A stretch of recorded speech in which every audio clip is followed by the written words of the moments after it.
Hey guys, I'm Josh Cook with the FPV Freedom Coalition. I just wanted to take a few moments to reach out to everyone about the key points in our remote ID and PRM response. It's definitely an interesting time in our hobby, and I know a great many of you are concerned about the future. To a lot of you, FPV isn't just going out to fly. It's an escape, it's therapy, it's mind clearing, it's artistic. To others, it's competition and self-improvement, skill enhancement.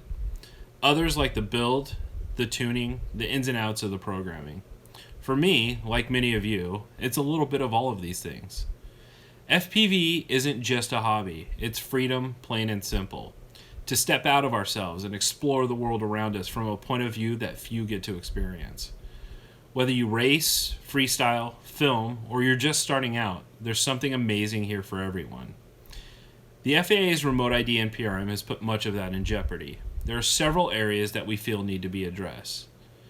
Yes, remote ID in some form is coming, but the way that it's presented in the NPRM, it's just not functional.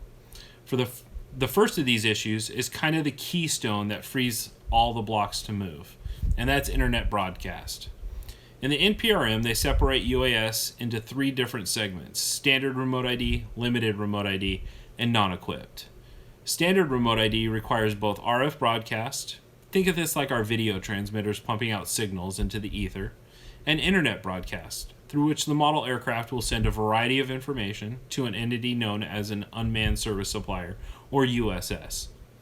Now, in the event that an internet connection isn't available, standard remote ID aircraft would still be allowed to fly with no hindrances because it's still broadcasting through radio frequency.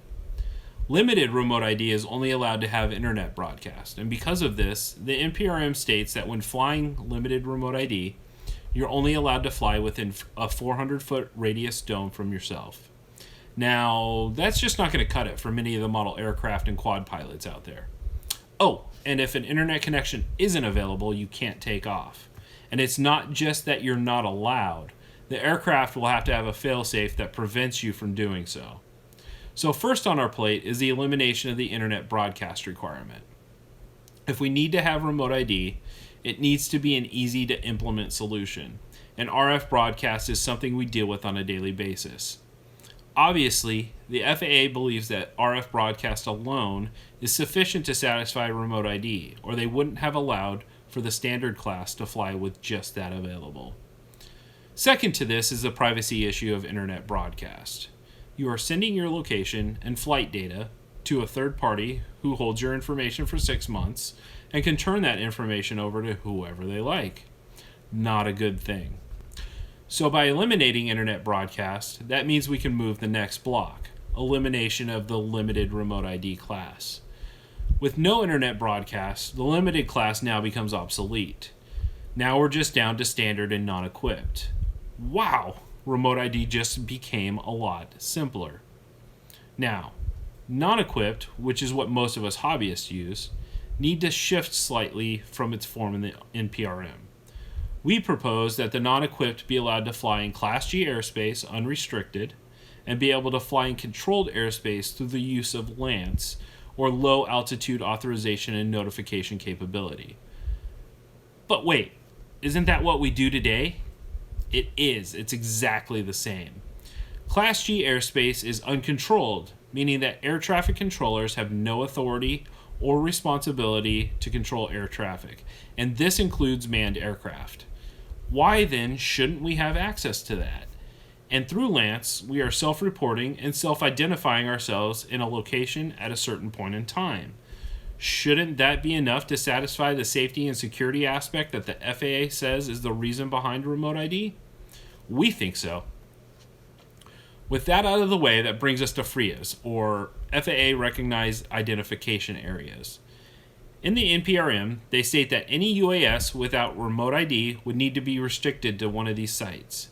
These sites have a limited window to be approved, and by the FAA's own admission, would be limited in duration by loss through attrition. That means they expect these to go away eventually, because the FAA feels like at some point, every UAS that flies will have remote ID. By keeping the same freedoms we have today, do we need FRIAs? Absolutely not. That's why we're proposing the elimination of the FRIA areas. If the AMA wants to keep their club fields, let them. They're perfectly functional for their membership that chooses to use them. However, for most FPV flyers, they just don't offer the excitement or the freedom when you choose your own flying location. What about privacy? Do you want every citizen to know where you're located when you're flying? We feel this creates quite the safety risk for operators everywhere. No matter if you're flying FPV, fixed wing, aerial photography, or whatever else, everyone should know your location, according to the NPRM. We've all heard stories of UAS pilots who have been assaulted, both verbally and physically. People have been shot at or had their aircraft shot at. People have been robbed of their gear. This puts us all in danger. This is why we propose that the RF broadcast for standard remote ID only be accessible by authorized and interested parties, namely the FAA and law enforcement. This keeps us safe. So let's step back for a second and look at what we've created here. We've eliminated internet broadcast, which is restrictive and creates a privacy concern. We've gotten rid of the limited class and just toss that out the window. We don't need that. Gone is the concept of a FRIA. We should be able to fly anywhere we choose so long as people and property aren't damaged and we aren't breaking any other laws. We've addressed the elephant in the room, privacy and security for the operator. Should we stop there? Let's keep going down this rabbit hole. The Remote ID NPRM has a provision for production of remote ID aircraft. This basically boils down to the fact that they want to be able to approve vendors to produce UAS with remote ID built in. Through this act, they aim to prevent the amateur builder, aka the hobbyist, from producing aircraft with remote ID. Why? They don't feel we can be trusted. In their eyes, the hobbyists should all be locked away in a FRIA until they are gone and we can all be forgotten about. We think this is overly restrictive and feel that any UAS should be capable of having remote ID if necessary.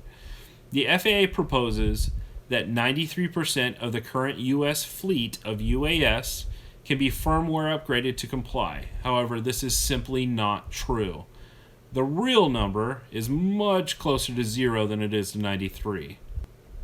We propose that instead of approving vendors to produce entire UAS that are remote ID compliant, that they focus on a remote ID component. This would allow anyone to add on a module, much like a VTX, to their aircraft and instantly be compliant. This module could then broadcast an RF signal that satisfies all the requirements for remote ID and poof! Simple and done. How easy was that? The NPRM also puts forth the notion that with remote ID comes the need for every operator, recreational or Part 107, to register each and every UAS that they intend to fly. How much, you might ask?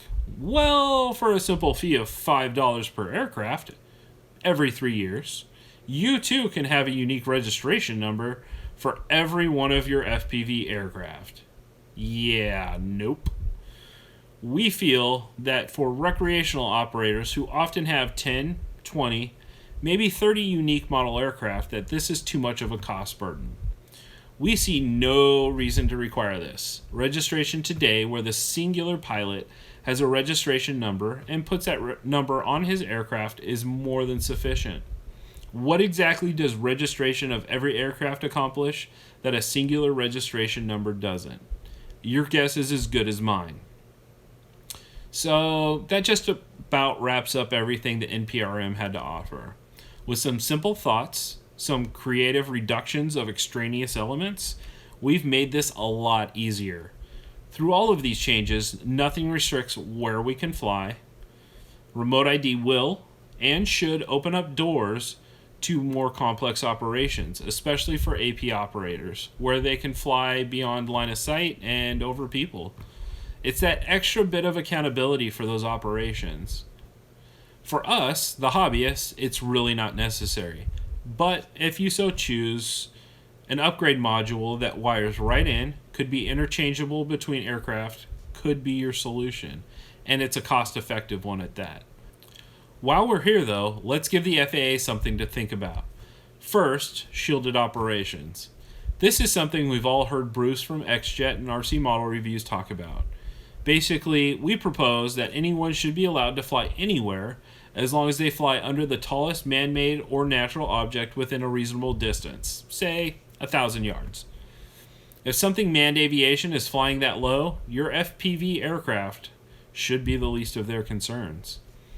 Second is the weight limit requirements for registration. 250 grams is an arbitrary number that someone dug out of some deep dark hole somewhere and decided it applied to model aircraft. What do you think about raising that to 1 kilogram? This should bring in all of our 5 and 6 and 7 inch quads under that registration limit, thus freeing us from even more of the regulations. I know I just threw a lot of stuff at you all, but let's look at it this way. By poking at this NPRM, we've been able to find the holes, find all the unnecessary parts, and really make this something workable for everyone involved. Remote ID is a good solution if you're Amazon or Google, or anyone else that needs to manage a large UAS fleet. Remote ID is good for advanced operations like beyond visual line of sight, but it's not good for the hobbyists. I know we all have our own opinions about everything FPV, but one thing I'm sure we can all get behind is that remote ID for the hobbyist makes no sense.